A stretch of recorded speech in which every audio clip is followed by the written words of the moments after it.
Reiraram dele na porta da creche quando apareceu com a filha usando roupas trocadas e o cabelo sem pentear. Fernando Silva tinha 36 anos, era motorista de aplicativo em São Paulo e criava a Luísa sozinho desde que ela tinha 2 anos. Naquela manhã de terça-feira, ele tinha dormido apenas 3 horas depois de rodar a madrugada inteira tentando bater a meta semanal. E quando finalmente conseguiu acordar Luísa para levá-la à creche municipal do Jabaquara, percebeu tarde demais que tinha vestido a blusa ao contrário e esquecido de escovar os dentes da menina. A coordenadora pedagógica, Dona Célia, uma mulher de 50 e poucos anos com óculos pendurados no pescoço por uma corrente dourada, o parou na entrada com aquele olhar que mistura preocupação e acusação. "Senhor Fernando, precisamos conversar", disse em voz baixa, mas firme o suficiente para que outras mães na fila ouvissem. Já é a terceira vez este mês que a Luísa chega assim. A fralda estava suja ontem quando a buscou. A lancheira vem vazia e olha o estado da criança. 2 mães viraram a cabeça discretamente, avaliando a situação com aquela expressão de quem já formou opinião. Uma delas cochichou algo para a amiga ao lado e ambas balançaram a cabeça em desaprovação. Fernando sentiu o rosto queimar de vergonha, apertou a mão pequena de Luísa com mais força do que pretendia e murmurou uma desculpa que nem ele mesmo acreditou. "Você teria defendido esse pai ou teria desviado o olhar como os outros? Conte pra gente nos comentários." Mas ninguém naquela creche estava preparado para o que aconteceria apenas 10 dias depois. O nome de Fernando Silva estouraria nas redes sociais brasileiras, seu rosto apareceria em portais de notícia de norte a sul do país, e essas mesmas mães que o julgaram teriam que explicar para câmeras de televisão por que não perceberam o que realmente estava acontecendo. Tudo começaria com um vídeo gravado às 4 da manhã num Corsa velho estacionado em frente a um posto de gasolina na Marginal Tietê, publicado em desespero numa madrugada em que Fernando achou que não aguentaria mais um dia. Um vídeo de 12 minutos mostrando um homem chorando no volante enquanto sua filha dormia no banco de trás, falando para a câmera do celular rachado sobre o que significa tentar ser pai e mãe ao mesmo tempo quando você mal consegue ser você mesmo. Um vídeo que seria compartilhado 6 milhões de vezes em 48 horas, sempre com a mesma legenda: "Isso é amar de verdade." Fernando não tinha sido sempre esse homem destroçado que deixava a filha na creche com roupa ao contrário. 4 anos antes, ele trabalhava como operador de empilhadeira num centro de distribuição em Guarulhos. Tinha uma casa alugada simples, mas arrumada em São Mateus e era casado com Tatiane, a mulher que conheceu num churrasco de amigos na Zona Leste. Tatiane era cabeleireira, trabalhava num salão de bairro e tinha aquele jeito expansivo e caloroso que fazia todo mundo se sentir em casa. Casaram depois de 2 anos de namoro numa festa no salão da igreja, que virou lenda no bairro, com churrasco farto e pagode até o sol raiar. Luísa nasceu 1 ano depois, pequenininha e barulhenta, e Fernando achou que tinha tudo sob controle: emprego fixo, família estruturada, planos de comprar a casa própria pelo Minha Casa Minha Vida. A vida era apertada, mas tinha alegria. Tatiane trabalhava das 9 às 6, Fernando fazia turnos que variavam, mas geralmente conseguia buscar Luísa na creche. Fins de semana eram sagrados: churrasco na laje da sogra, Luísa brincando com os primos, cerveja gelada e samba no radinho. Fernando falava em fazer curso técnico para subir de cargo. Tatiane sonhava em abrir o próprio salão um dia. Luísa crescia saudável, esperta, sempre agarrada na mãe como um bracinho extra que Tatiane carregava para todo lado. Tudo mudou numa sexta-feira de fevereiro. Tatiane estava voltando do trabalho de ônibus usando a linha que cortava a Radial Leste. O motorista perdeu o controle tentando desviar de um carro que cortou a frente, capotou na altura da ponte e 7 pessoas morreram na hora. Tatiane estava entre elas. Fernando recebeu a ligação no meio do turno, largou tudo, correu para o IML sem conseguir processar o que estava acontecendo. Quando finalmente viu o corpo, quando finalmente aceitou que aquilo era real, sentiu o chão se abrir debaixo dos pés. Luísa tinha 2 anos e 3 meses. Não entendia por que a mãe não voltava para casa. Chorava sem parar pedindo colo que não vinha mais. O velório foi um borrão de gente chorando, abraços que não consolavam nada e Fernando segurando Luísa que berrava chamando a mãe sem entender por que aquela mulher na caixa de madeira não acordava. A mãe de Tatiane, Dona Neuza, quis ficar com a neta. Argumentou que Fernando trabalhava demais, que criança precisava de mãe, que ela já tinha criado 4 filhos e sabia fazer isso direito. Fernando agradeceu, mas recusou. Luísa era tudo que restava de Tatiane, tudo que dava sentido para ele respirar mais um dia. Não ia abrir mão dela por mais que tudo parecesse impossível. Os primeiros meses foram sobrevivência pura. Fernando voltou ao trabalho porque não tinha escolha, mas seu rendimento despencou. Chegava atrasado, errava nos controles, quase causou um acidente com a empilhadeira porque não tinha dormido direito em dias.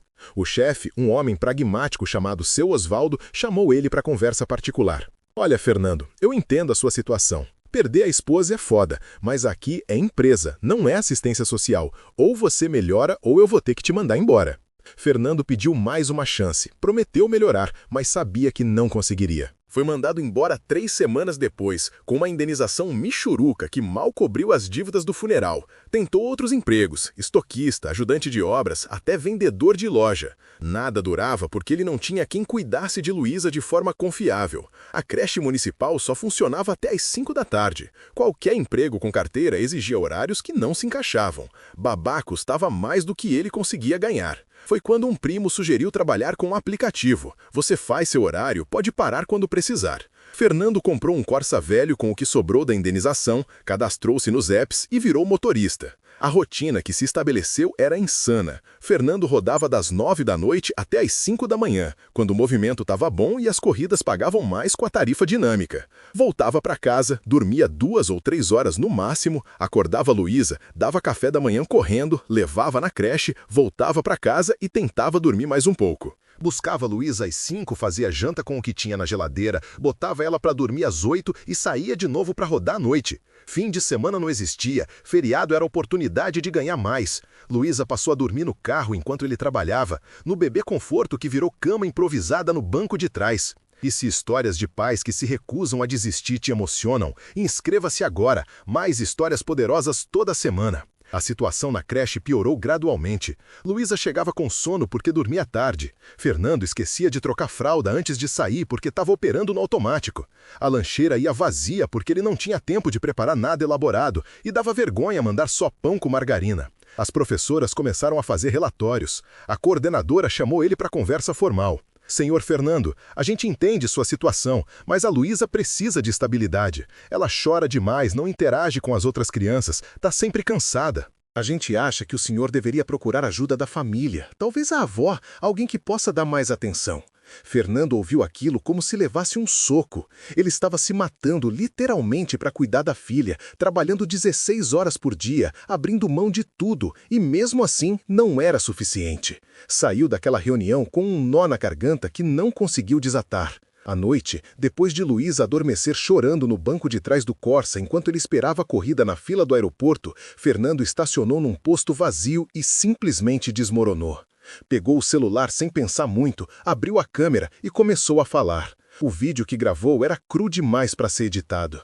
Ele falava entre soluços, o rosto iluminado pela luz fraca do posto, enquanto a câmera tremia na mão. Eu não sei mais o que fazer, dizia.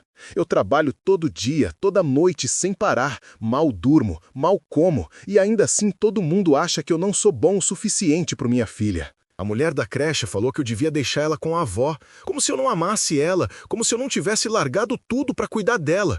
Ele virou a câmera brevemente para mostrar Luísa dormindo no banco de trás, toda torta no bebê conforto, e voltou para a própria cara cheia de lágrimas. Ela é tudo que eu tenho, tudo que sobrou da Tatiane, e eu tô falhando com ela todo dia. Eu não sei como ser pai e mãe, eu não sei como fazer isso sozinho, mas eu não vou desistir. Mesmo que eu não seja suficiente, eu não vou desistir dela. Fernando postou o vídeo no Facebook sem expectativa nenhuma, num grupo de pais e mães solo que ele seguia, mas raramente participava. Escreveu só desabafo de madrugada. Deixou o celular de lado e tentou dormir encostado no volante antes de ter que voltar para casa. Acordou 3 horas depois com o celular explodindo de notificações.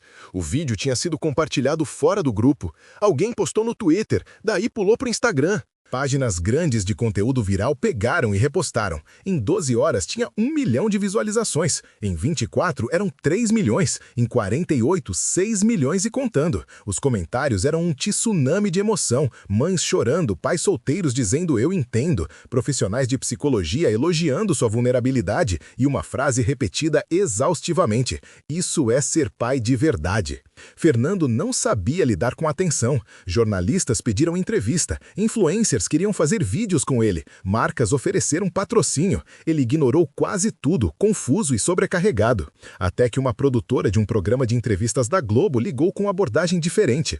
A voz do outro lado era de uma mulher chamada Adriana, que explicou: "A gente não quer transformar sua dor em espetáculo. A gente quer dar espaço para sua história ser ouvida de verdade, para conversar sobre paternidade solo, sobre luto, sobre como a sociedade abandona pais que mais precisam de apoio." Fernando quase recusou, mas Adriana insistiu gentilmente. "Quantos pais estão passando exatamente o que você passa e acham que são os únicos? Sua voz pode ajudar." Fernando aceitou com receio, pedindo que Luísa não aparecesse na TV, que mantivessem o foco nele e não transformassem ela em objeto de pena. A gravação foi num estúdio em São Paulo, num sábado de manhã. Fernando deixou Luísa com Dona Neuza, pegou 2 ônibus até a emissora e chegou nervoso demais para pensar direito.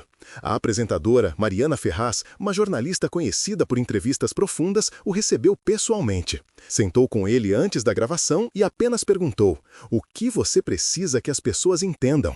A entrevista durou 1 hora e foi a coisa mais difícil que Fernando já fez. Mariana não fez perguntas superficiais, foi direto no ponto. "Qual é a parte mais difícil?" Fernando respondeu sem filtro: "Saber que por melhor que eu faça, minha filha vai crescer sentindo falta da mãe. Que ela vai se lembrar de chegar com fome na creche, de dormir no carro, de ter um pai sempre cansado demais. Que por mais que eu ame ela, o amor não paga conta, não dá estrutura, não substitui a mãe que ela perdeu." Mariana perguntou sobre o julgamento que ele enfrentava. Fernando explicou: "As pessoas veem um pai desesperado e uma criança sofrendo e assumem negligência. Ninguém pergunta a história, ninguém oferece ajuda de verdade, só julgam, só apontam o dedo, como se fosse fácil, como se eu não tivesse tentando com cada grama de força que me sobra." Exibiram um trecho do vídeo viral na telinha. Fernando assistiu a si mesmo chorando no carro, dizendo que não sabia se era suficiente, e sentiu aquela dor toda de novo, fresca e cortante. Mariana perguntou a pergunta final: "O que você diria para as pessoas que te julgaram?" Fernando respirou fundo. "Eu diria que antes de julgar, perguntem se podem ajudar, que todo mundo está lutando batalhas invisíveis. E que amor não tem que ser perfeito para ser real. Minha filha pode não ter tudo, mas ela tem um pai que daria a vida por ela. Se isso não basta, o problema não sou eu. Você lutaria aqui ou simplesmente iria embora? Deixe nos comentários." O programa foi ao ar numa quinta-feira à noite e quebrou a audiência. O corte da entrevista viralizou ainda mais que o vídeo original. Jornais impressos fizeram matérias sobre paternidade solo no Brasil. ONGs de apoio a famílias em luto entraram em contrato oferecendo suporte. Uma empresa de transporte por aplicativo ofereceu a Fernando um bônus mensal e horários flexíveis. Uma psicóloga infantil de Moema se ofereceu para atender Luísa gratuitamente, especializada em trauma e perda parental. Mas a mudança mais importante aconteceu na creche. Dona Célia assistiu o programa em casa com a família e chorou a noite toda.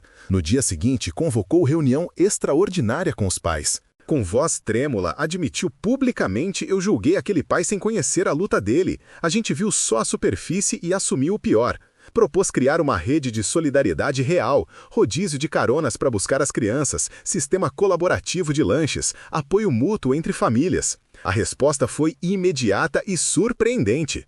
Pais que nunca tinham falado com Fernando começaram a se oferecer. Uma professora aposentada se dispôs a ficar com Luísa algumas tardes por semana. Um pai mecânico ofereceu revisar o Corsa de graça. Mães montaram esquema de marmitas extras que iam para Luísa diariamente.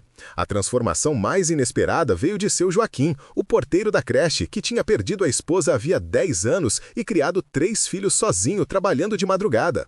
Ele procurou Fernando uma tarde com olhos marejados. "Eu passei por isso há muito tempo", disse. "Ninguém me ajudou, ninguém viu, mas eu vou te ajudar agora." Virou presença constante, figura de avô para Luísa, alguém que entendia sem precisar de explicações. Ensinou Fernando coisas básicas que ele não sabia, como fazer penteado simples, como organizar a rotina da manhã sem correria, como cozinhar marmitas rápidas, mas nutritivas. Mais importante, deu esperança de que dava para sobreviver isso. Fernando continuou postando vídeos ocasionalmente, sempre protegendo a privacidade de Luísa, mas compartilhando o processo.